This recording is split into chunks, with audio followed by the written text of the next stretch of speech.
She can walk. The boy said it fast, like he was afraid someone would stop him. Ethan Caldwell froze. His hands were still on the wheelchair handles. Sunday afternoon, bright sun, quiet park. And now this. The boy swallowed hard. She's not sick. Your fiancé just doesn't let her. For a second, no one moved. The girl in the chair stared at the ground. She didn't deny it. She didn't look surprised. She didn't even flinch. That silence hit harder than the words. Ethan bent down, his voice low. What do you mean she can walk? The boy shook his head. Panic was rising in his eyes. I've seen her, at night, when her mom thinks nobody's watching. The girl's fingers tightened in her lap. Just a little. But Ethan saw it. And that's when he realized the chair wasn't there to help her. It was there to hide something. His name was Ethan Caldwell. People across California, New York, Massachusetts, Connecticut, Washington, and New Jersey knew it. Tech interviews, conference panels, quiet. Philanthropy dinners in Palo Alto and Manhattan. He was the kind of man investors trusted with billions. The kind families trusted with silence. Steady, rational, careful. That Sunday afternoon, though, none of it mattered. He felt the weight of the wheelchair handles like a question he hadn't asked soon enough. The girl was Iris, 10 years old. She'd lived in Ethan's house for nearly a year, ever since he got engaged to her mother, Catherine Hale. Catherine had been warm, composed, almost soothing in the way she managed details.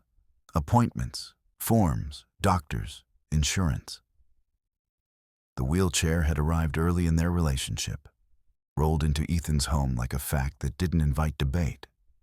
A rare condition, she'd said. Unclear prognosis. Better not to push. Iris had accepted it without protest. Ethan took that as resilience. He told himself children adapted faster than adults. He told himself love meant trust. Every Sunday, they walked the same park. A calm ritual. Ethan pushing. Iris, quiet. No drama. No scenes. She never cried, never asked why. She answered politely when spoken to. She learned quickly how not to take up space. Ethan noticed small things. How she flinched when strangers looked too long. How she never shifted her legs. How she watched other kids run with an intensity that faded into something practiced and blank. He noticed, but he didn't challenge it. He was careful not to become the man who doubted a mother about her own child. The boy was called Marcus. He lived in a small apartment nearby with his aunt. His mother worked nights cleaning offices in downtown San Jose. Sometimes she flew to Seattle for contracts. Sometimes she stayed weeks with relatives in New Jersey when money was tight. Marcus spent afternoons in the park because it was free and quiet. And because he noticed things other people missed. He had seen Iris once, late, when the park lights were dim and Catherine had stepped away to answer a call. Iris stood, just stood, shaking, afraid. Marcus didn't speak then. He watched her sit back down when Catherine returned, smooth as if nothing had happened. When Marcus spoke now, it wasn't anger. It was certainty. That scared Ethan more than accusation. Ethan looked at Iris again. His voice was careful, not a test. Is that true? Iris's eyes filled, but no tears fell. She didn't nod. She didn't shake her head. She asked a question instead, barely audible. Will you still love Mama if I do? The ground shifted, not legally, not financially, morally. Ethan understood the real stakes in a way no contract ever taught him. This wasn't about money. It wasn't about fraud or reputation. It was about a child who had learned that telling the truth might cost her the only person she believed she had. The park felt smaller suddenly, the air thicker. Marcus stood there, arms crossed, like he'd been carrying this secret for too long and couldn't hold it anymore. Iris sat in the chair. Still. So still. Like moving might confirm everything Marcus just said. Ethan's mind raced. A rare condition. Catherine's voice. Always so sure, always so calm.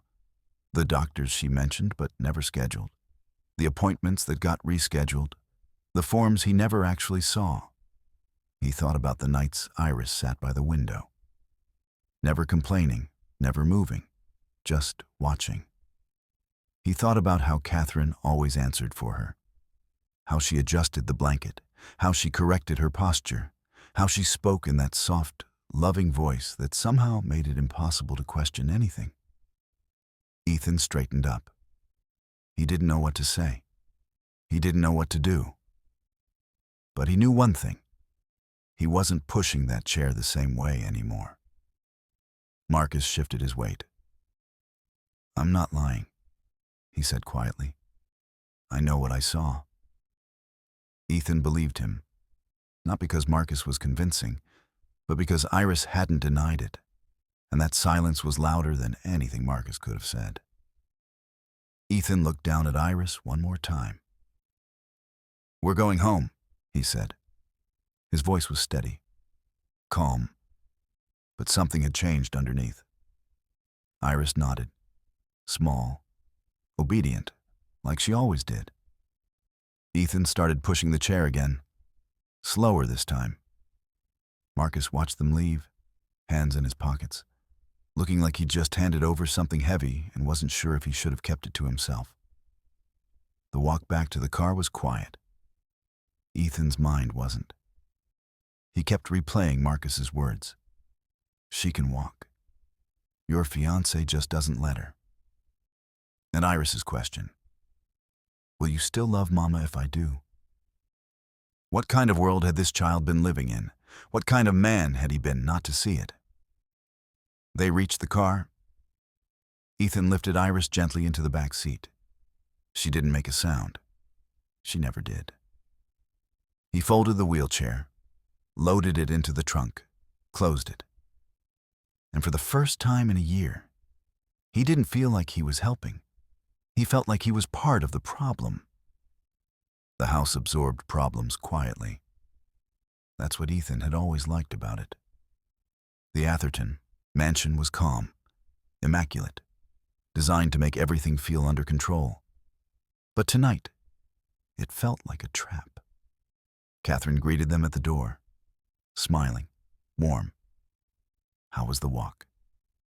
Ethan watched her closely. She looked the same, sounded the same, moved with that easy confidence he'd always admired. "It was fine," he said. Catherine bent down to Iris. "You look tired, sweetheart. Let's get you comfortable." She adjusted Iris's blanket, smoothed her hair, spoke in that soft voice that made everything sound like care. Iris didn't speak. She never did when Catherine was near. Ethan stood there, hands in his pockets, watching a scene he'd seen 100 times before. But now it looked different. Now he saw the way Iris held her breath when Catherine touched her, the way she waited for permission before moving even an inch, the way her eyes tracked Catherine's every step like she was calculating something. Catherine wheeled Iris toward the hallway. "I'll get her settled for dinner." Ethan didn't follow. He stood in the foyer, staring at nothing. "She can walk. Your fiancé just doesn't let her." He wanted to storm after them, demand answers, confront Catherine right there in the hallway. But something stopped him. Maybe it was the lawyer in him, the part that knew accusations without proof went nowhere. Maybe it was fear. The fear that if he asked and Catherine denied it, he'd have to choose who to believe. Or maybe it was shame. The shame of realizing he'd been living in this house for a year and never asked the right questions. Dinner was quiet. Catherine talked about her day, a charity event in San Francisco, plans for a fundraiser in New York next month. She mentioned flying to Connecticut to visit a friend. Ethan nodded, responded when expected, smiled when it made sense. Iris ate slowly, carefully, like even chewing required permission. Catherine cut her food, wiped her mouth, spoke for her when Ethan asked a question. "She's tired today," Catherine said. "Aren't you, sweetheart?" Iris nodded. Ethan watched the way Catherine's hand rested on Iris's shoulder. Light, gentle, but somehow it felt like a weight. After dinner, Catherine took Iris to her room. Ethan stayed downstairs, poured himself a drink he didn't want, and tried to think. He'd built a career on reading people, on knowing when something didn't add up, on trusting his instincts. But with Catherine, he'd ignored all of it. Because she was warm, because she was kind, because she seemed like the kind of woman who made life easier, not harder. He thought about the early days, how quickly the wheelchair had appeared, how Catherine had explained it so calmly, how she'd handled everything so smoothly that it felt rude to question her. He thought about the doctors she mentioned but never named, the appointments that always got moved, the medical records he'd never actually seen. And he thought about Iris, how she never complained, how she never cried, how she'd learned somehow to disappear. Ethan set the glass down. He couldn't sit still anymore. He walked upstairs, quietly. The house was dark except for a few dim lights in the hallway. He passed Iris's room. The door was cracked open. He stopped. Inside, Catherine was adjusting Iris's blanket, tucking her in, speaking softly.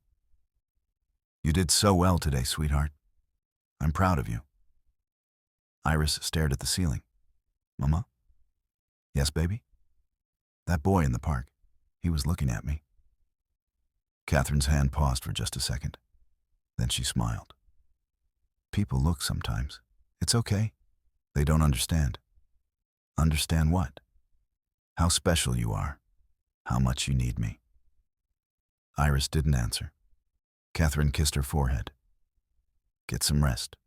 I'll be right downstairs if you need me." She walked toward the door. Ethan stepped back into the shadows. Catherine passed him without noticing. Or maybe she did notice and didn't care. Ethan waited until her footsteps faded. Then he moved to the doorway. Iris was lying in bed, eyes open, staring at nothing. He almost walked away, almost convinced himself he was overreacting. But then he saw it, in the mirror across the room. Iris sat up. Slowly, her legs shifted under the blanket. She glanced toward the door, listening. Then she stood, just for a second, shaking, unsteady but standing. She looked at herself in the mirror like she was meeting a stranger. Then she heard something. Footsteps in the hallway. She dropped back onto the bed. Fast, smooth, like she'd done it 1,000 times before. Catherine's voice called from downstairs. "Iris, do you need anything?" "No, Mama." Iris called back. Her voice was steady, practiced. Ethan's chest tightened. He backed away from the door, moved down the hallway, went to his office and closed the door. He sat at his desk in the dark. His hands were shaking, not from anger. From the realization that Marcus was right, that everything he'd trusted for the past year was a lie, that the woman he was planning to marry had been doing something unspeakable to her own child, and he'd helped her do it. He thought about all the times he'd pushed that wheelchair, all the times he'd smiled at strangers who felt sorry for Iris, all the times he'd told himself he was being supportive. He'd been complicit. Ethan opened his laptop. He didn't know what he was looking for yet, but he knew he couldn't confront Catherine without proof. She was too calm, too prepared, too good at making him feel like he was the one seeing things wrong. He started with the basics: medical records, insurance claims, prescriptions. There was nothing. No rare condition, no specialists, no treatments. Just a wheelchair that appeared one day and a story that never got questioned. Ethan leaned back in his chair. The house was quiet again, but it didn't feel calm anymore. It felt like a place where the truth had been buried so deep, no one thought to dig. Until now. Ethan didn't confront her. That's what shocked him most about himself. He woke up this next morning, saw Catherine making coffee in the kitchen, and said nothing. "Good morning," she said. Bright, easy, like nothing in the world was wrong. "Morning," he replied. She poured him a cup, added cream, 2 sugars, the way he liked it. "You have that meeting in New York tomorrow, right?" she asked. "Yeah, flying out tonight. Iris and I will be fine. We always are." She smiled at him, that same warm smile he'd fallen for. And he smiled back. Because confronting her without proof felt like stepping off a cliff. And Ethan Caldwell didn't do that. He calculated, he planned, he built cases. So he played along. He went to work, took calls, attended meetings in glass conference rooms in Palo Alto, spoke about education initiatives and healthcare grants like his mind wasn't somewhere else entirely. But every quiet moment, he thought about Iris standing in that mirror. He thought about the way she dropped back onto the bed when she heard footsteps. He thought about how fear, once installed, did most of the work. That evening, he packed for New York. Catherine helped him, folding shirts, asking if he needed anything. "I'll miss you," she said. "I'll miss you too." Lies came easier than he expected. Before he left, he stopped by Iris's room. She was sitting in the wheelchair by the window, looking out at nothing. "Hey," he said softly. She turned. "Hi. I'm going to New York for a few days. You'll be okay?" She nodded. "Yes. If you need anything, I'll tell Mama." Her voice was flat, automatic, like she'd said it 100 times before. Ethan crouched down beside her. "Iris, if you ever want to talk to me about anything, you can. You know that, right?" She looked at him, really looked at him. For just a second, something flickered in her eyes. Then it was gone. "I know," she said. But she didn't believe it. He could tell. Ethan flew to New York that night. First class, quiet cabin, expensive wine he didn't drink. He stared out the window at the lights below and wondered how many other people were living in houses where the truth was buried so deep it looked like love. The meetings in Manhattan were a blur. Investors, lawyers, executives from Connecticut and Massachusetts talking about expansion into Washington state. Ethan nodded, signed documents, shook hands. But his mind was in California, in a house in Atherton, in a room where a little girl stood when no one was watching. On the second night, he made a call. Not to a private investigator, not to a lawyer, not yet. To a pediatric physical therapist. Her name was Dr. Lorian. She ran a nonprofit in Boston that Ethan had donated to for years. She didn't ask why he was calling. She just listened. "I need a consultation," Ethan said. "For a child, 10 years old, uses a wheelchair. But I think she might not need it." There was a pause on the line. "You think, or you know?" Dr. Chen asked. "I saw her stand, once, when she thought no one was looking." Another pause. "Does the mother know you're calling me?" "No." "Does the child know?" "No." Dr. Chen was quiet for a moment. Then she spoke carefully. "Mr. Caldwell, if what you're suggesting is true, this isn't a medical issue. It's a safeguarding issue." "I know." "Then why are you calling me and not the authorities?" "Because I need to be sure. I need to know I'm not losing my mind. I need someone who can assess her without making this a disaster if I'm wrong. Dr. Chen sighed. I can fly to California next week. I'll assess her under the guise of a general wellness consult, something your nonprofit recommended. Will the mother allow that? She won't say no to something that looks good. All right. But Mr. Caldwell, if I find what I think I'm going to find, I'm mandated to report it. You understand that? I understand. He hung up and stared at the hotel ceiling. He'd just set something in motion that couldn't be undone. Back in California, Catherine was perfect. She sent him photos of Iris smiling, videos of them baking cookies, updates on her day. Missing you. Iris says hi. Ethan replied the way he always did, warm, engaged, loving. But every message felt like a performance now. He returned home 3 days later. Catherine met him at the door with a hug. Iris was in the living room, in her chair, reading a book. Welcome back, Catherine said. Good to be home. She made dinner. They ate together, talked about his trip, laughed at something funny Iris had said earlier. It all looked normal. But Ethan saw the cracks now. The way Catherine corrected Iris's posture. The way she spoke for her. The way Iris hesitated before doing anything, even picking up her fork. He saw the invisible leash. And he realized Catherine wasn't cruel. She didn't yell. She didn't hit. She just made Iris believe that love and control were the same thing. After dinner, Catherine took Iris upstairs. Ethan stayed in the kitchen, cleaning dishes he didn't need to clean. His phone buzzed. A text from Dr. Chen. Confirmed for Thursday, 2 p.m. I'll bring an associate, make it look routine. Ethan stared at the message.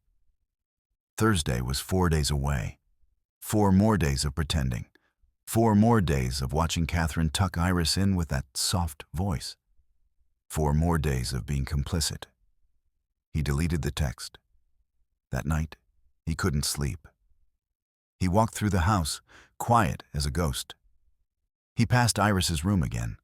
The door was cracked. He didn't look inside this time. He couldn't. Because if he saw her standing again, he didn't know if he could keep pretending. And pretending was the only way to get to the truth. He went back to his room, lay in bed next to Catherine. She was asleep, breathing softly, one hand resting on his chest. She looked peaceful, like someone who had nothing to hide. Ethan closed his eyes. 4 more days. If you've made it this far, you're already invested in Iris's story. You need to know if she gets free. But here's the thing. Only 1% of people watching right now are subscribed. If this story has you on the edge of your seat, hit that subscribe button and turn on notifications. Because what happens next will leave you speechless. Your support keeps these stories coming, and trust me, you don't want to miss how this unfolds. Subscribe now, then let's see what happens on Thursday. Thursday came too fast and too slow at the same time. Ethan barely slept the night before. He kept running through every possible outcome, every way this could go wrong. What if Catherine refused the assessment? What if Iris was too afraid to move? What if he was wrong about everything? But then he remembered her standing in the mirror, shaking, afraid, alone, and he knew he wasn't wrong. He told Catherine over breakfast, casual, like it was nothing. I have someone coming by this afternoon, a physical therapist, from that nonprofit in Boston I work with. Catherine looked up from her coffee. For Iris. Just a wellness check. They offered it as part of their program. I figured it couldn't hurt. Catherine's smile didn't waver. Of course. That's thoughtful of you. Too easy. She didn't ask questions, didn't push back, just agreed. That should have made Ethan feel better. It didn't. Dr. Chen arrived at 2 o'clock, sharp. She brought an associate, a younger woman named Dr. Patel. Both wore professional clothes, carried tablets, looked official. Catherine greeted them warmly. "Thank you so much for coming. Iris doesn't get many visitors." "Happy to help," Dr. Chen said. Her voice was kind, but her eyes were sharp, taking everything in. They moved to the living room. Iris was already in her wheelchair.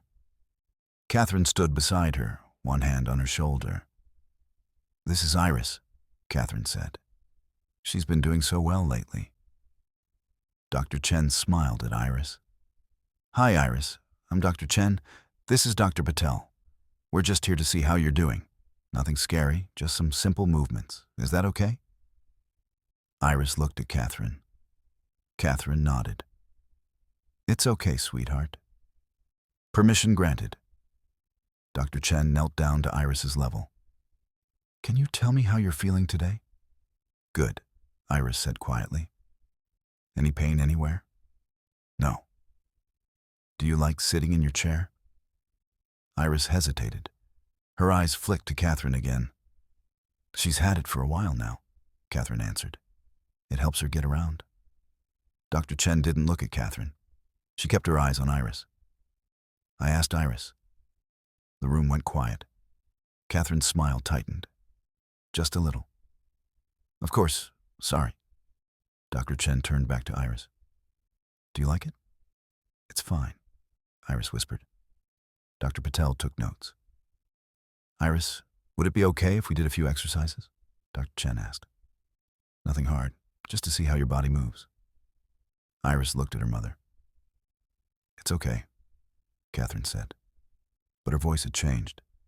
Still soft, still loving. But there was an edge now. Dr. Chen stood. "Mrs. Hale, would you mind giving us a few minutes alone with Iris? Sometimes kids are more comfortable without a parent watching." Catherine's hand tightened on Iris's shoulder. "I'd prefer to stay." "I understand. But it's standard practice for our assessments. She's more comfortable with me here." "Are you, Iris?" Dr. Chen asked. Iris didn't answer. Ethan stepped forward. He'd been standing by the doorway, trying to stay invisible. "Catherine, let's give them some space. We can wait in the kitchen." Catherine looked at him. For the first time, he saw something flicker across her face. Not anger, not fear. Calculation. She was deciding if this was worth fighting. "All right," she said finally. She bent down and kissed Iris's forehead. "I'll be right outside if you need me, sweetheart." Iris nodded. Catherine left the room. Ethan followed her. They stood in the kitchen, silent. Catherine poured herself water. Her hands were steady. "This feels excessive for a wellness check." "They're thorough," Ethan said. She didn't say anything else, but she kept glancing toward the living room. In the living room, Dr. Chen waited until the footsteps faded. Then she spoke quietly. "Iris, you're not in trouble, and nothing you say here will get you in trouble. Do you understand?" Iris nodded. "Can you move your legs for me?" "I don't know." "You don't know? Or you're not allowed?" Iris's eyes filled with tears. Dr. Patel moved closer. "It's okay. You're safe." "Iris," Dr. Chen said gently, "I need you to try something for me. When your mom's not in the room, do you ever stand up?" Iris's breath caught. "It's okay," Dr. Chen repeated. "I just need to know." Iris looked at the doorway, then back at Dr. Chen. "Sometimes," she whispered. Dr. Patel's pen stopped moving. "Can you show me?" Dr. Chen asked. Iris shook her head. "She'll know." "She won't know, I promise. She always knows." Dr. Chen crouched down again. "Iris, I need to see if you can stand, just once, just for a second. Can you do that for me?" Iris's hands gripped the armrests. She looked terrified. But slowly she pushed herself up. Her legs shook, not from weakness, from fear. She stood, unsteady, awkward, but standing. Dr. Patel documented everything. Photos, notes, timestamps. Good, Dr. Chen said softly. You can sit back down. Iris dropped back into the chair, fast, like she'd been caught doing something wrong. Did I do it right? She asked.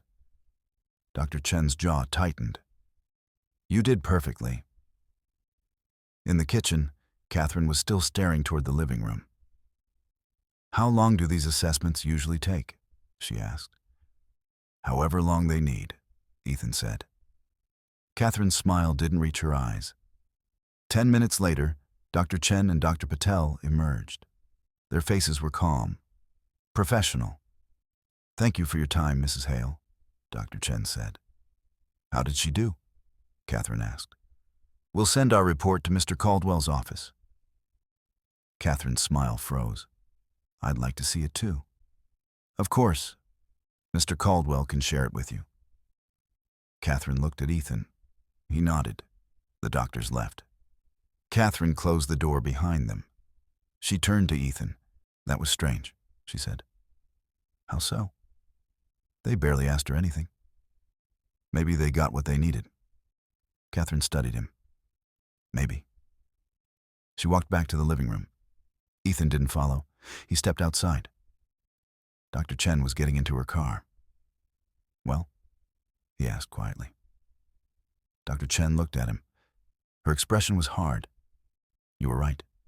That child can walk, and she's been conditioned not to. Ethan felt sick. What happens now? Now I file a report, and you get a lawyer. Because what's happening in that house isn't care, Mr. Caldwell. It's abuse. She drove away. Ethan stood in the driveway, staring at his house. The house that looked so perfect from the outside. The house where a little girl had been trapped for over a year, and he'd helped keep her there. Ethan didn't tell Catherine about the report. He waited 2 days. 2 days of watching her smile. 2 days of watching her touch Iris's hair. 2 days of pretending everything was normal. On Saturday morning, he told her he had a meeting in San Francisco. On a Saturday? Catherine asked. Last-minute thing. Investor stuff. She kissed him goodbye. Don't work too hard. He drove to a law office in downtown San Jose. Not his usual corporate lawyers, someone different. Someone who specialized in family law, child welfare, cases that didn't make headlines. Her name was Rebecca Torres. She'd handled cases across California, New York, New Jersey. She'd seen everything. Ethan sat across from her desk. Dr. Chen's report lay between them. Rebecca read it twice. Then she looked up. This is clear, she said. Documented physical capability, psychological conditioning, pattern of control, medical neglect through unnecessary restriction. What does that mean legally? Ethan asked. It means your fiancée has been systematically disabling her own child.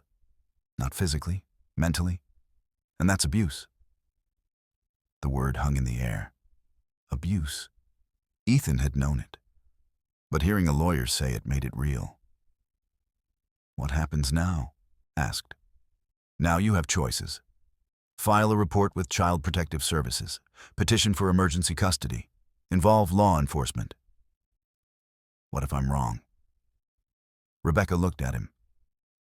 Mr. Caldwell, a licensed medical professional watched that child stand. She documented it. You're not wrong. But what if Catherine has an explanation?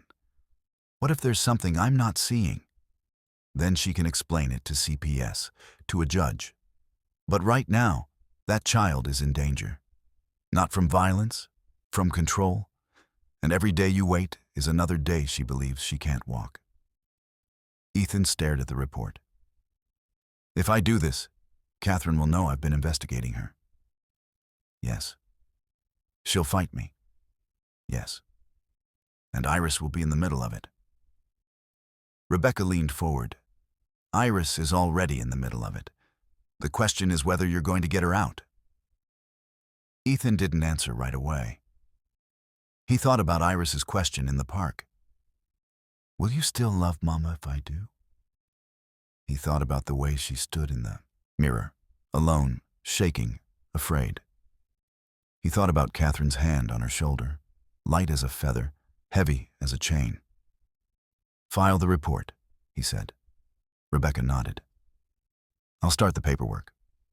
But Mr. Caldwell, once this starts, it doesn't stop. Are you prepared for that? No, he said honestly. But I'm doing it anyway. That night, Ethan came home to a quiet house. Catherine was in the kitchen making dinner. Iris was at the table doing homework. Everything looked peaceful. How was your meeting? Catherine asked. Fine, boring. She smiled. Poor thing, you worked too hard. They ate dinner, talked about nothing. Catherine mentioned a fundraiser in Connecticut next month, asked if he wanted to join. Maybe, he said. After dinner, Catherine took Iris upstairs. Ethan stayed in the kitchen, staring at his phone. Rebecca had texted him an hour ago. Report filed. CPS will investigate within 72 hours. Don't tell her. Don't warn her. Let the system work. Ethan deleted the text. 3 days. 3 more days of lying. Monday morning came too fast. Catherine was making breakfast when the doorbell rang. She looked up. Who's that? Ethan's stomach dropped. I'll get it. He opened the door. 2 women stood there. Professional clothes, badges. Mr. Caldwell? Yes. I'm Sarah Martinez from Child Protective Services.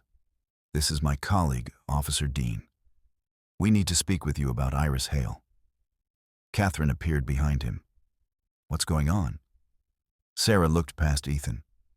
Are you Catherine Hale? Yes. We need to speak with you as well. May we come in? Catherine's face went pale, but her voice stayed steady. Of course. They moved to the living room. Iris was still upstairs. Ethan was grateful for that. Sarah sat down. Officer Dean stayed standing. We received a report regarding Iris's medical care, Sarah said, specifically regarding her use of a wheelchair. Catherine's hands folded in her lap. What kind of report? A report indicating that Iris may not require a wheelchair, that she's capable of walking. Catherine laughed, soft, disbelieving. That's ridiculous. Iris has a condition. She's been in that chair for over a year. What condition? Sarah asked. A rare neurological disorder. Her doctors will need the names of those doctors. Catherine hesitated, just for a second. Of course, I can get you that information. We'd like to speak with Iris, Officer Dean said. She's upstairs. I'll get her. Alone, Sarah added. We need to speak with her privately. Catherine's smile tightened. She's 10 years old. She needs her mother. Mrs. Hale, this is standard procedure. You can wait here with Mr. Caldwell. Catherine looked at Ethan, really looked at him, and he saw the moment she realized. You called them, she said quietly. Ethan didn't deny it. You called them, she repeated. Her voice was shaking now, not with fear, with rage. After everything I've done, after everything we've built, you called them. Catherine, she's my daughter, mine. And you called strangers into our home. Mrs. Hale, Sarah interrupted. We're going to speak with Iris now. Please stay here. Sarah and Officer Dean went upstairs. Catherine stood frozen in the living room. Her hands were shaking. Her perfect composure was cracking. How could you? She whispered. Ethan looked at her. She can walk, Catherine. You don't understand. Then help me understand. Tell me why your daughter has been in a wheelchair for a year when she doesn't need one.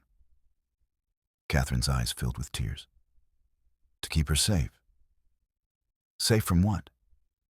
From everything. From the world. From people who would hurt her. From herself. She's a child, not a prisoner. You don't know what it's like, Catherine said. Her voice broke. You don't know what it's like to love someone so much you'd do anything to protect them. That's not protection. That's control. Catherine stared at him, and for the first time, he saw her clearly. Not as the warm, loving woman he'd fallen for, but as someone who'd convinced herself that love and control were the same thing. Upstairs, Sarah was sitting on Iris's bed. Iris, I need to ask you something, and I need you to be honest. Can you do that? Iris nodded. Can you walk? Iris looked at the door. Is Mama downstairs? Yes, but she can't hear us. Iris's lip trembled. If I tell you, will you take me away? Sarah's heart broke. Do you want to be taken away? Iris didn't answer. She just started crying. Iris stood in front of Sarah Martinez, not in a wheelchair, standing. Her legs shook, not from weakness, from the weight of finally telling the truth. She said people would take me away if I told. Iris whispered. She said no one would believe me. She said I'd lose everything. Sarah's voice was gentle. Who said that? Mama. Officer Dean documented everything. Photos, video. Iris taking slow, careful steps across the room. Downstairs, Catherine sat on the couch. Ethan stood by the window. Neither spoke. The silence was suffocating. Finally, Catherine broke it. You've ruined everything.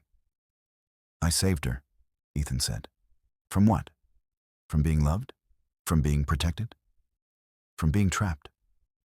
Catherine stood up. Her face was wet with tears, but her voice was cold. You don't understand what it's like. She almost got hit by a car once. Did you know that? She ran into the street. She wasn't paying attention. She almost died. Ethan turned to face her. So you put her in a wheelchair? So I kept her safe. So I made sure it would never happen again. That's not how you keep a child safe, Catherine. Then what is? Letting her run wild? Letting her get hurt? I'm her mother. I know what's best for her. You took away her legs because you were afraid. Catherine's hands balled into fists. I gave her a life where she didn't have to be afraid, where I could control what happened to her, where nothing bad could touch her. That's not a life. That's a cage. Sarah and Officer Dean came downstairs. Iris was between them, walking, slowly, holding Sarah's hand.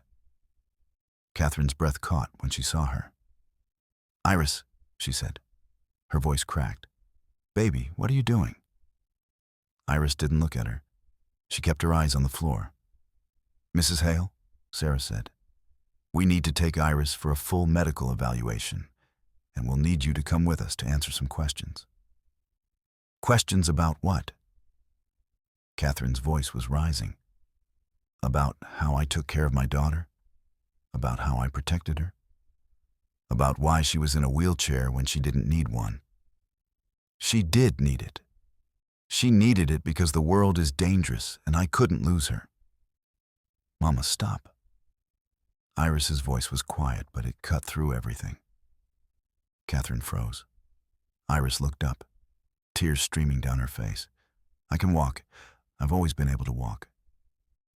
Catherine shook her head. No, you needed help. I needed you to let me go.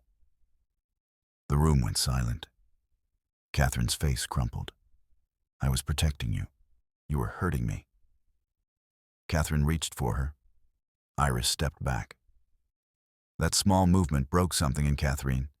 She collapsed onto the couch, sobbing. Sarah touched Iris's shoulder. We need to go now. Iris nodded. She glanced at Ethan. He wanted to say something, anything. but words felt useless. Sarah led Iris toward the door. Officer Dean stayed behind. "Mrs. Hale, you'll need to come with me," Officer Dean said. Catherine looked up. Her face was a mess, makeup smeared, eyes red. "Am I under arrest?" "Not yet, but we need to ask you some questions." Catherine stood slowly. She looked at Ethan one last time. "I hope you're happy."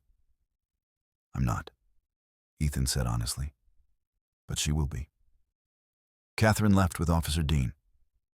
The house went quiet. Ethan stood alone in the living room. The wheelchair was still by the window, empty, like a ghost. He walked over to it, stared at it, this thing that had become a prison. He wanted to destroy it, throw it away, burn it. But he didn't. He just stood there, feeling the weight of everything he hadn't seen. Rebecca called him an hour later. "CPS has Iris," she said. "They're doing a full evaluation, medical, psychological. It'll take a few days."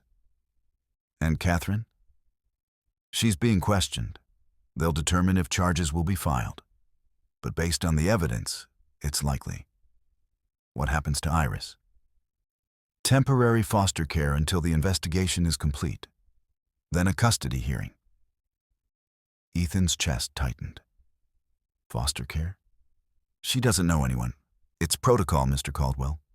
And honestly, it's safer for her right now. She needs space from her mother." "Can I see her?"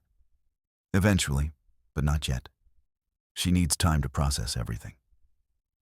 Ethan hung up. He sat in the empty house and felt like he'd lost everything and saved everything at the same time. That night, Catherine called him.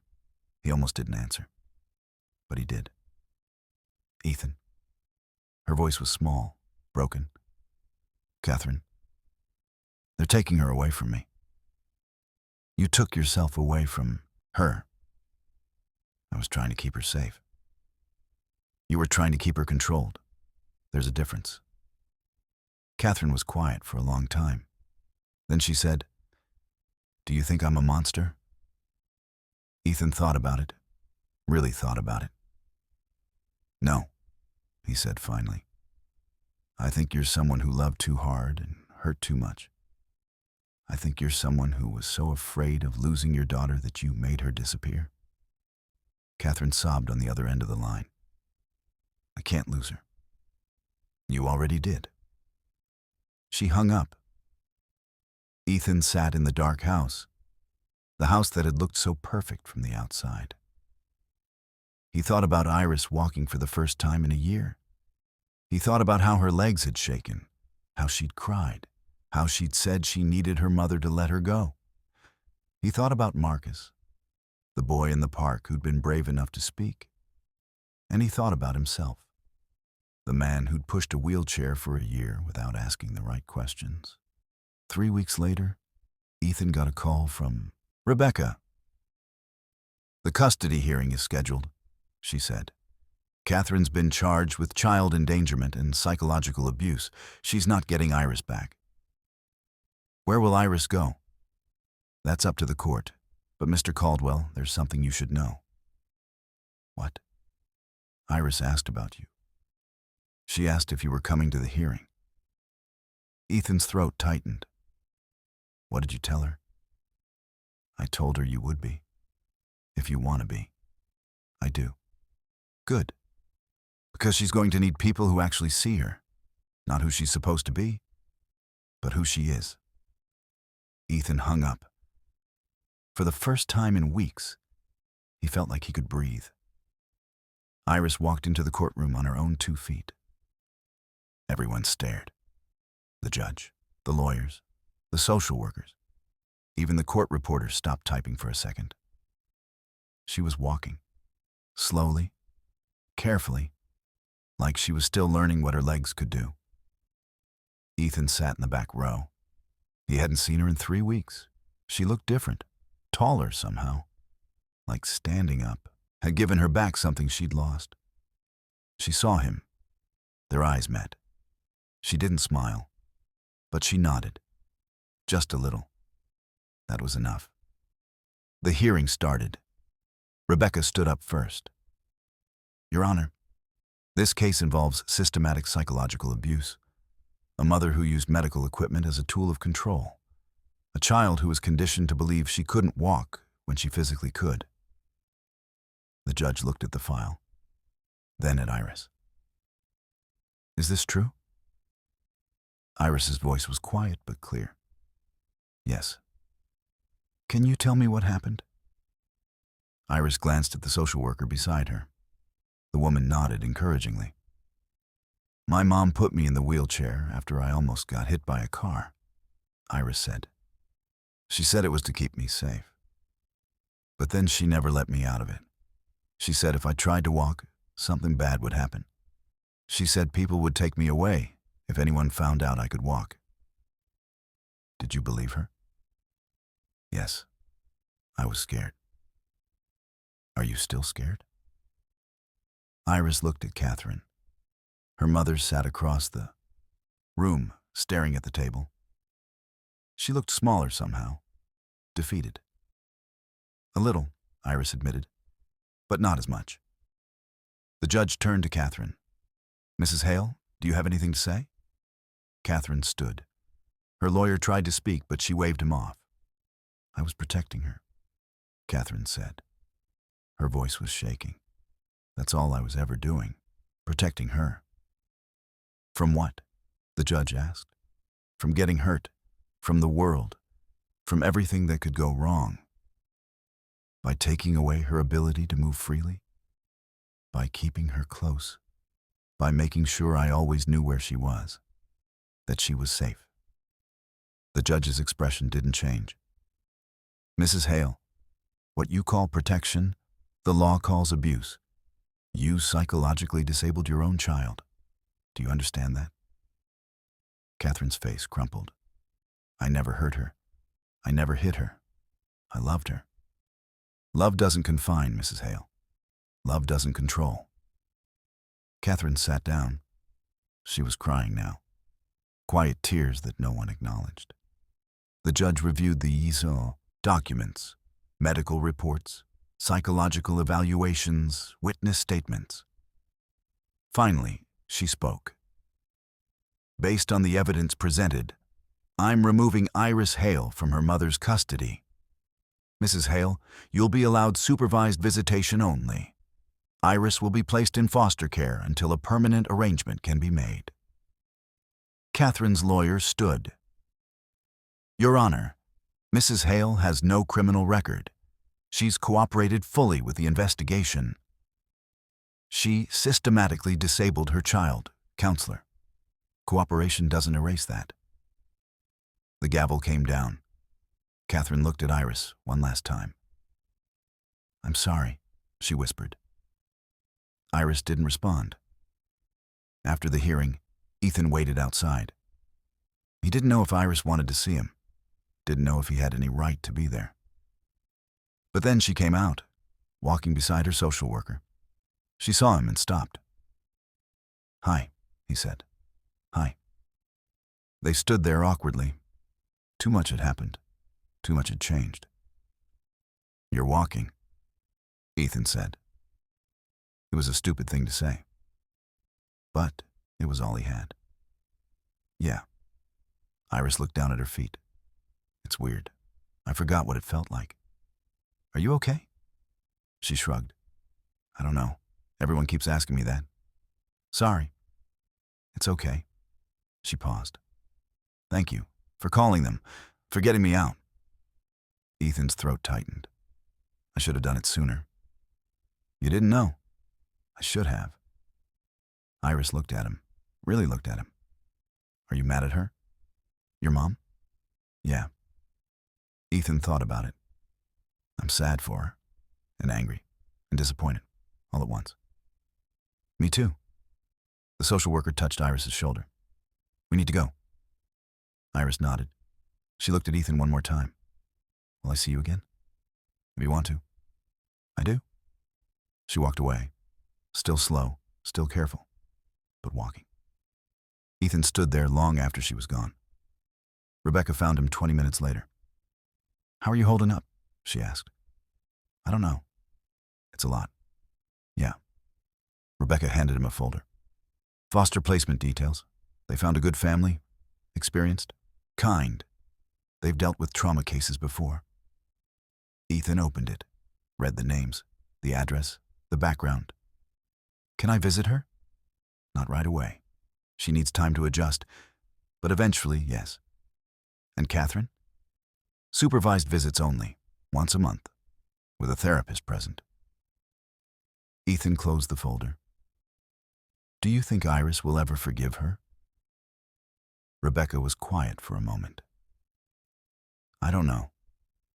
Forgiveness isn't something you can force or predict. It's something that happens when a person is ready, if they're ever ready. What about me? Will she forgive me? For what? For not seeing it sooner. For being part of it. Rebecca put a hand on his shoulder. You got her out. That's what matters. But it didn't feel like enough. That night, Ethan went home to the empty house. The wheelchair was still in the garage. He'd never moved it. He walked out there, stared at it. Then he picked it up, carried it to his car, drove to a medical supply donation center. We can use this, the woman at the desk said. Thank you. Ethan nodded. He didn't tell her the story, didn't explain why his hands were shaking when he handed it over. He just left. On the drive home, his phone rang. Unknown number. He answered. Hello? Mr. Caldwell? A young voice. Yes? It's Marcus, from the park. Ethan pulled over. Marcus, hi. How did you get this number? My aunt knows people. I just wanted to ask if Iris is okay. Ethan's chest tightened. This kid. This brave, observant kid who'd started everything. She's okay, Ethan said. She's out. She's safe. And she's walking. Marcus was quiet. Then, good. That's good. Marcus, thank you for speaking up. You saved her. I just said what I saw. That's more than most people do. Marcus didn't respond right away. Then he said, My mom says people don't always want to see the truth, even when it's right in front of them. Your mom's right. Yeah, she usually is. They hung up. Ethan sat in his car, staring at nothing. A 10-year-old boy had seen what he'd missed, had spoken when Ethan had stayed silent, had been braver than a billionaire. Ethan started the car and drove home. The house felt different now. Quieter, emptier, but cleaner somehow, like the truth had swept through and taken the lies with it. 6 months later, Iris ran for the first time. Not fast, not graceful. She tripped over her own feet and almost fell. But she laughed. Ethan was there to see it. He'd been visiting once a week since the foster family said it was okay. They met at parks mostly. Neutral ground, safe spaces. Today was different. Today, Iris had asked to go to the park where it all started. You sure? Ethan had asked. Yeah, I want to see it again, now that I can actually walk through it. So they went. The park looked the same. Trees, benches, kids playing. But everything felt different. Iris walked slowly at first, then faster. Then she started jogging. Careful, Ethan called out. She looked back at him. I'm okay. And then she ran. Her legs were clumsy, uncoordinated. She hadn't used them properly in over a year, but she was running. When she finally stopped, she was breathing hard, smiling. That felt good, she said. Yeah? Yeah. She sat on a bench. Ethan sat beside her. They were quiet for a while, watching other kids play, watching parents push strollers, watching the world move like it always had. I saw my mom last week, Iris said suddenly. Ethan's chest tightened. How was it? Weird. She cried a lot. Said she was sorry like 100 times. Do you believe her? Iris thought about it. I think she believes she's sorry. But I don't think she understands what she did. Not really. That's very wise. My therapist says the same thing. They sat in silence again. Do you miss her? Ethan asked carefully. Sometimes. I miss the mom she was before the wheelchair. The one who let me play, the one who wasn't scared all the time. You think she was always scared? Yeah. I think something happened to her a long time ago, and she never got over it. So she tried to make sure nothing happened to me. Ethan looked at this 10-year-old girl talking like someone 3 times her age. Trauma did that. Made you grow up faster than you should. I'm sorry you went through this, he said. Iris shrugged. I'm not. Not anymore. No? I mean, it sucked a lot. But I'm walking now. I'm free. And I know what control looks like. So no one can ever do that to me again. Ethan's eyes stung. You're pretty incredible, you know that? Iris smiled. My foster mom says that too. How are they? Your foster family? Good. Really good. They have 2 other kids. A dog. They're loud. Like, really loud. It was scary at first. Why scary? Because my mom's house was always so quiet. Everyone whispered. No one yelled. No one laughed too loud. It felt wrong to be noisy. And now I like it. It feels normal. Like a real family. Ethan's heart ached. He'd wanted to be family to her. He'd tried. But he'd been blind. And by the time he saw it was almost too late. Can I ask you something? Iris said. Anything. Why did you call CPS? Like, really? Was it because you cared about me or because you were mad at my mom? Ethan took a breath. Both. I was angry at your mom. But I called because you deserved better. Because watching you pretend you couldn't walk was the worst thing I'd ever seen. And I couldn't unsee it. Iris nodded slowly. I thought you hated me. When the social workers came, I thought you wanted me gone. Never, not once. I know that now. A kid ran past them chasing a soccer ball. Iris watched him with something like longing. You want to try? Ethan asked. Try what? Kicking a ball around, running, playing. Iris looked nervous. I don't know how. Neither do I. We'll figure it out. She smiled. Okay. They found a ball someone had left behind, started kicking it back and forth. Iris missed most of the time, laughed every time she did. An hour later, they sat back on the bench, tired, happy. Thank you, Iris said. For what? For not giving up on me, even when it was hard. Ethan's throat closed up. I should have done more, sooner. You did enough. She looked at him. You got me out. That's what matters. They stayed until the sun started setting. Then Ethan drove her back to her foster home. A woman came out to meet them, mid-40s, warm smile, kind eyes. How was it? She asked Iris. Good. I ran. The woman's eyes lit up. You ran? That's amazing. Iris nodded. Then she looked at Ethan. Same time next week? Absolutely. She hugged him. Quick, awkward, but real. Then she ran inside. Actually ran. Up the steps, through the door. The foster mom smiled at Ethan. She talks about you a lot. Yeah? Yeah. Says you're the one who saved her. A boy named Marcus saved her. I just made the call. You both saved her, and she knows it. Ethan drove home. The house was still empty, still quiet. But it didn't feel haunted anymore. It just felt like a place he used to live. He'd put it on the market last month. Too many memories, too much guilt. He needed a fresh start. His phone buzzed. A text from Rebecca. Catherine's lawyer reached out.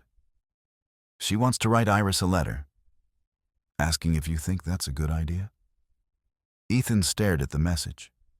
He didn't know, Iris was doing well. She was healing. Opening old wounds might set her back.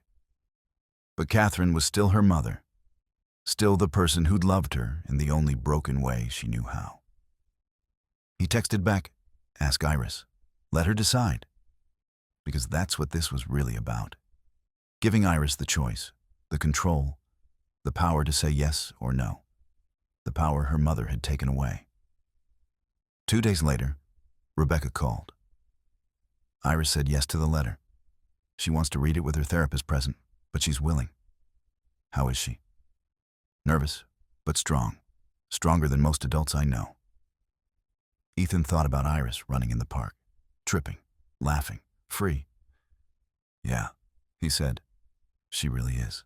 That night, Ethan went to dinner with Marcus and his aunt. He'd been supporting them quietly over the months, helped the aunt get a job, helped Marcus with school. They ate burgers in San Jose, talked about normal things, sports, school, the weather. Then Marcus asked, "Is Iris really okay?" "Yeah, she's more than okay. She's thriving." Marcus nodded, relieved. "Good. I think about her sometimes. Wonder if I did the right thing." "You did. You absolutely did. My aunt says speaking up is scary, but staying quiet is scarier." Ethan looked at this kid, this brave, observant kid who'd seen what no one else had. "Your aunt's right," he said, "about everything." Marcus smiled. "Yeah, she usually is." They finished dinner, said goodbye. Ethan drove home thinking about courage, about how it came in different forms, different sizes. Sometimes courage was a billionaire making a phone call. Sometimes it was a 10-year-old girl learning to walk again. And sometimes it was a boy in a park who spoke 3 words that changed everything. She can walk. The letter sat on the table between them. Iris stared at it. White envelope, her name written in her mother's handwriting. "You don't have to read it," her therapist said. Dr. Sarah Lynn. Patient, kind, never pushed. "I know," Iris said. But she didn't move. They sat in Dr. Lynn's office. Soft lighting, comfortable chairs, a place designed to feel safe. Iris had been coming here twice a week for 6 months, working through everything, the wheelchair, the lies, the fear. Today was different. Today, Catherine's letter had arrived. "What are you afraid of?" Dr. Lynn asked. "That she'll say she's sorry and I'll forgive her." Would that be bad? I don't know. Maybe. I'm not ready to forgive her. Then don't. The letter doesn't require anything from you. You can read it and feel however you feel. Iris picked up the envelope. Her hands shook. She opened it slowly, pulled out 2 pages. Her mother's neat handwriting filled both sides. She started reading. "Dear Iris, I don't know if you'll ever read this. I don't know if you should. But I need to write it anyway. I'm sorry. I know I've said that before. I know it's not enough. But I need you to understand why I did what I did. When you were 6, you ran into the street. A car was coming. I screamed. The driver slammed on his brakes. You were inches away from being hit. I had nightmares for months. I saw it over and over. You running. The car. The moment I almost lost you. I couldn't live with that fear. I couldn't breathe knowing you could run away from me at any moment. So I made a choice. A terrible, selfish choice. I told myself the wheelchair was temporary, that I'd let you out of it once I felt safe again. But I never felt safe. Every day I was terrified something would happen to you. So I kept you in it. Day after day, week after week. And then it became normal. You stopped asking to walk. You stopped fighting. You accepted it. And I told myself you were okay, that you were safe, that this was love. But it wasn't love. It was control. It was my fear destroying you. I stole a year of your life. I stole your legs. I stole your freedom. And I can never give that back. I don't expect you to forgive me. I don't deserve it. I just need you to know I'm sorry. And that none of this was your fault. You were perfect. You are perfect. I was the broken one. I love you. I always will. Even if you never want to see me again." Mom Iris finished reading. Tears streamed down her face. Dr. Lin handed her a tissue. "How do you feel?" "I don't know." Iris wiped her eyes. "Sad, angry, confused. All of that is okay." She says she was scared. Like that makes it okay. Does it make it okay? No. Everyone gets scared. Not everyone locks their kid in a wheelchair. That's true. Iris stared at the letter. She says she had nightmares about me getting hit by a car. Do you remember that day? A little. I remember her screaming. I remember being confused. I didn't understand why she was so upset. You were 6. You didn't have the capacity to understand danger the way she did. But other parents don't do what she did. They teach their kids to be careful. They hold their hand when they cross the street. They don't trap them. Dr. Lin nodded. You're right. Your mother made a choice that wasn't about keeping you safe. It was about managing her own fear. And she used you to do it. Iris folded the letter. Put it back in the envelope. Do you want to write back? Dr. Lin asked. I don't know. Maybe. You don't have to decide now. They sat in silence for a while. Can I ask you something? Iris said. Of course. Do you think she'll ever really understand what she did? Dr. Lin thought carefully. I think she understands she hurt you.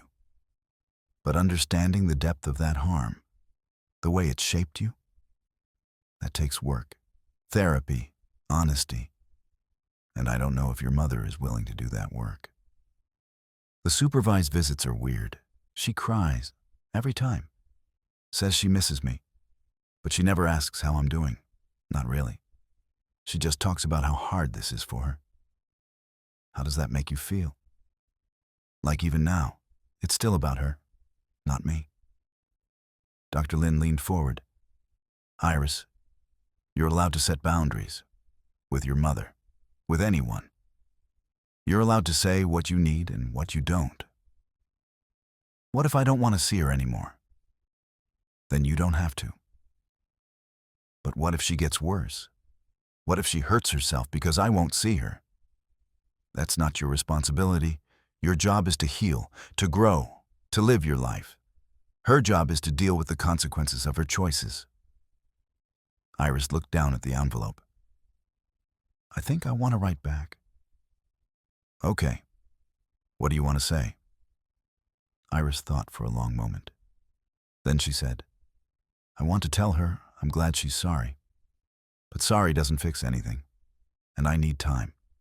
A lot of time. Maybe forever. That's fair. I also want to tell her I'm doing okay. That I'm walking. That I'm happy. So she knows I'm fine without her. Dr. Lin smiled gently. Do you want to write it now?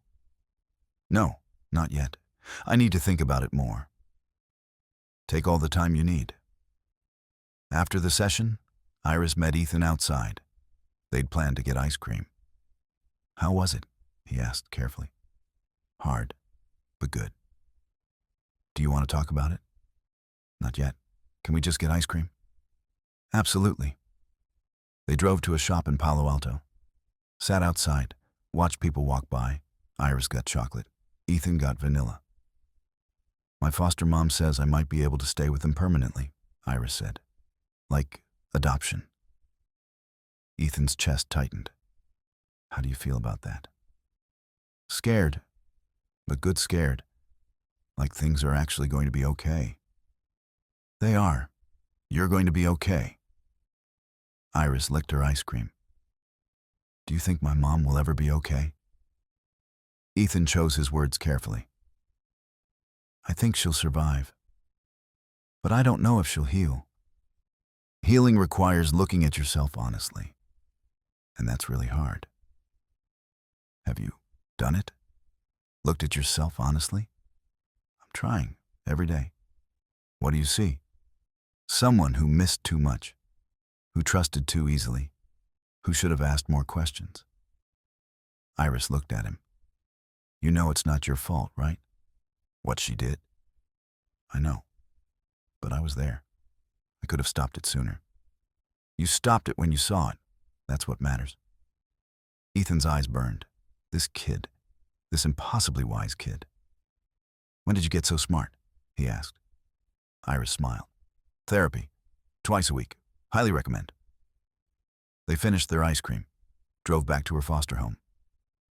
Before she got out, Iris said, "Thank you. For everything. For being here. For not disappearing. I'm not going anywhere. Promise?" "Promise." She hugged him, and then ran inside. Ethan sat in his car, watching the house. Lights on, voices inside, laughter, a real home. He pulled out his phone, typed a message to Rebecca. "Iris is doing great. She's going to be okay." Rebecca replied immediately. "I never doubted it. She's stronger than all of us." Ethan drove home thinking about strength, about how it wasn't loud or dramatic. It was a 10-year-old girl reading a letter from the person who hurt her most, and choosing to heal anyway. 2 years later, Iris ran across the finish line. Not first place, not even close.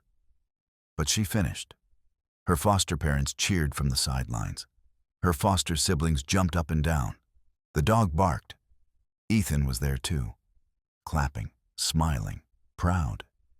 Iris bent over, hands on her knees, breathing hard. Then she looked up and laughed. "I did it," she said. "You did it," Ethan confirmed. It was a local 5K in San Jose. Nothing fancy, just a community race. But for Iris, it was everything. 2 years ago, she'd been in a wheelchair. Now she was running races. After the race, they all went to lunch. A loud, chaotic place with too many people and too much noise. Iris loved it. "How do your legs feel?" her foster mom, Patricia, asked. "Tired, but good tired." "You trained hard for this," her foster dad, Robert, said. "You should be proud." "I am." Iris smiled. Then she looked at Ethan.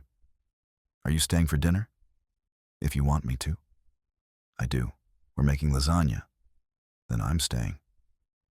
They spent the afternoon at the house, playing with the dog, watching movies, being normal.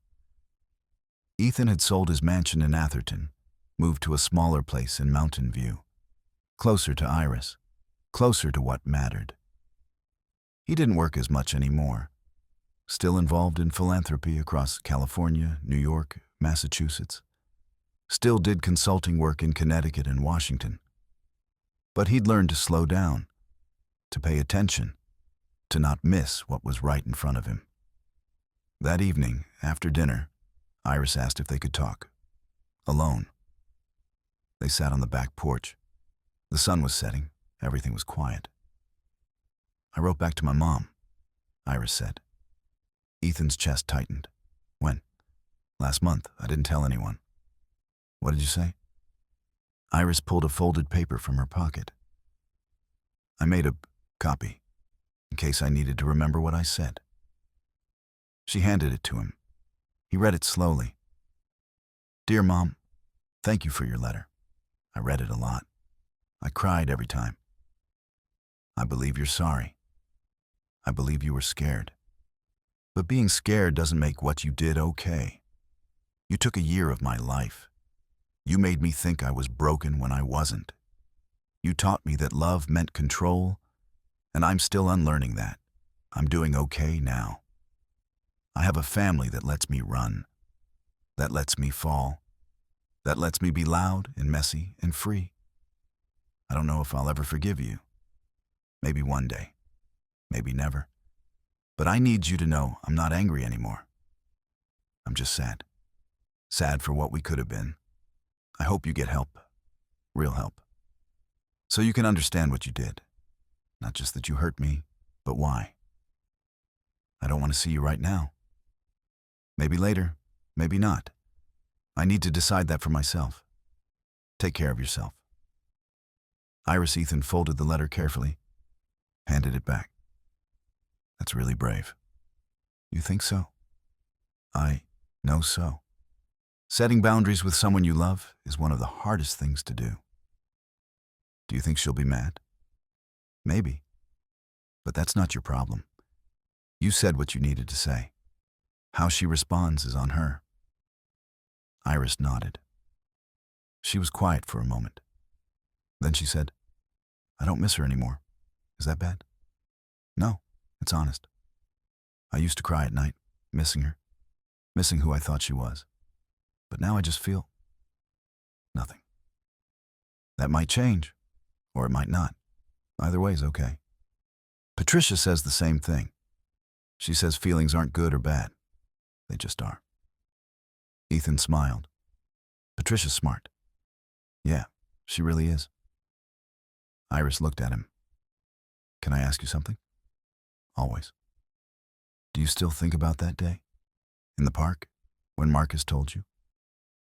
Every day. Do you wish you'd known sooner? Yes.